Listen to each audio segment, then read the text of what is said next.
প্রশ্নটা হচ্ছে তাহলে মুখ্যমন্ত্রী প্রথমে কেন বলেছিলেন যে এই আইন আমরা এই রাজ্যে বলবৎ করতে দেব না, আপনাদের কোনো চিন্তা নেই, আমি রয়েছি এখানে।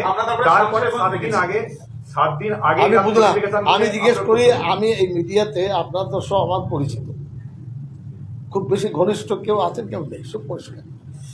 আমরা বরাবর বলি আমি মুখ্যমন্ত্রীর প্রতিনিধি নই, মুখ্যমন্ত্রীর প্রশ্নটা সিদ্দিকুল্লাহ উত্তর দেবে কেন? যান না, মানব না, যান কালীঘাটে, সেটা যেতে পারবেন না, মুখ্যমন্ত্রী উত্তর আমি দিতে যাবো কেন? আমার আমার স্ট্যান্ড পয়েন্ট পরিষ্কার বলে দিচ্ছি। এবং আমরা আপনাদের সামনে ওয়াকাফ নিয়ে আমরা রীতিমতো অনুশীলন করছি, এটাও বলছি আমরা বাংলার সম্পদ কত ছিল কি আছে আপনাদের আমাদের চিন্তা বেশি। আমার এটা পলিটিক্যালি অথবা ওই কিনা মিডিয়ার জন্য নয়, এটা অস্তিত্বের লড়াই। আমরা ভেবে আপনাদেরকে স্ট্যান্ড পয়েন্টটা বলবো। আমরা অলরেডি বলি এখন আপলোড করার ব্যাপারে আমরা পার্সোনাল ল বোর্ড বলেছে, জমিয়তুল উলামা হিন্দ বলেছে, সামাজিকভাবে মুসলিম সংগঠন হিসেবে।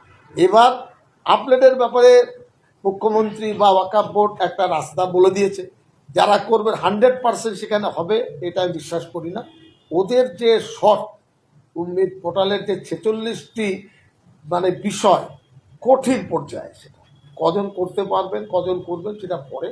তবে এটা আমি বলছি ওয়াকাফের বিষয় নিয়ে আমরা খুব দুশ্চিন্তায় আছি, এটা খুব পরিষ্কার। এই দুশ্চিন্তা উপরে মানে ঘি ঢেলে আগুন লেগে দিচ্ছে দিল্লি সরকার। তারা সমস্ত ব্যাপারটা সব জানে, কাগজ কে আছে রেখেছেন কে রাখেননি, একটা কোশ্চিনের জায়গায় তারা তৈরি করে ফেলেছে। এখন কি হবে ভবিষ্যতে আমরা এখন আপনাদের বলতে পারবো না।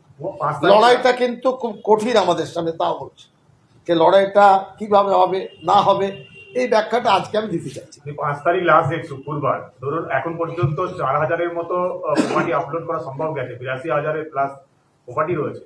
এই প্রপার্টি গুলো 5 তারিখের মধ্যে যদি আপলোড না হয়, আমি বলে দিই ভালো করে শুরু। কেউ যদি ধরুন এতে নথিভুক্ত বা রেজিস্ট্রেশন না করে, সে প্রপার্টিতে তো আর সেই ওয়াকাফের বাইরে যাবে না। ওয়াকাফ ইজ ওয়াকাফ। কি হবে তখন আপনারা বুঝবেন, আমি কেন আপনাকে বলবো এখন আমরা ভবিষ্যতে কি করবো। হ্যাঁ হ্যাঁ বলি এখনো 5 তারিখ হয়নি, আজ তো কেবল 2 তারিখ। কেন্দ্র সরকার আরে একদিনে অনেক কিছু উল্টে যায়, দুদিনে উল্টে যায়, আপনি একে বলছেন কেন? তবে আমি বলছি যতটুকু আমাদের মানে এটা আশা বলতে পারে, কেন্দ্র সরকারও ভাবছে, এমন নয় তারা নয়, ভাবছে তারা সবাই। কি হবে সেটা আমি কেন কি করে বলবো? সব অস্ত্র যদি আপনাদের দেখাবো তো আগামী কি দেখাবো? বিরোধীরা বলছে যে এই 7 দিন আগে নোটিফিকেশনের মধ্যে দিয়ে রাজ্য সরকার এই ওয়াকাফ সংশোধনী আইনটাকে মেনে নিতে শুরু করলো। আপনারা জমিয়ত কি তাই মনে করছেন? আমরা বলি আমাদের ব্যাপারে স্টাডি করেননি এই ব্যাপারে।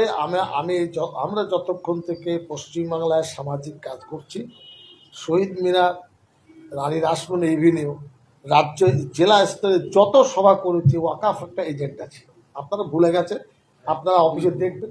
তা আমরা লড়াই করছি ওয়াকাফের পক্ষে, সুরক্ষিত করার পক্ষে। অতএব আমাদের বক্তব্য ওই আইনকে ধাক্কা দিয়ে নস্যাৎ করার ক্ষমতা নেই। কেন্দ্র যদি পরিবর্তন হয় সরকারে 2/3 মেজরিটি, তখন তারা কিছু করতে পারে। এই মুহূর্তে ওয়াকাফ সম্পত্তি স্ট্যান্ড কেন্দ্র নিয়েছে, রাজ্য সরকার বলেছে তোমরা পোর্টালে মানে রেজিস্ট্রেশন করো, ঠিক আছে, কিন্তু সব যারা করতে পারবেন না সেই সম্পত্তিকে হস্তক্ষেপ করলে তাকেও 10 বার ভাবতে হবে। আন্দোলন হবে দেখ আজ কালকের কথা আজকে বলতে যাবো কেন বসে? এখন বিয়ে হলো না আপনি বলছেন ছেলে কেমন হবে?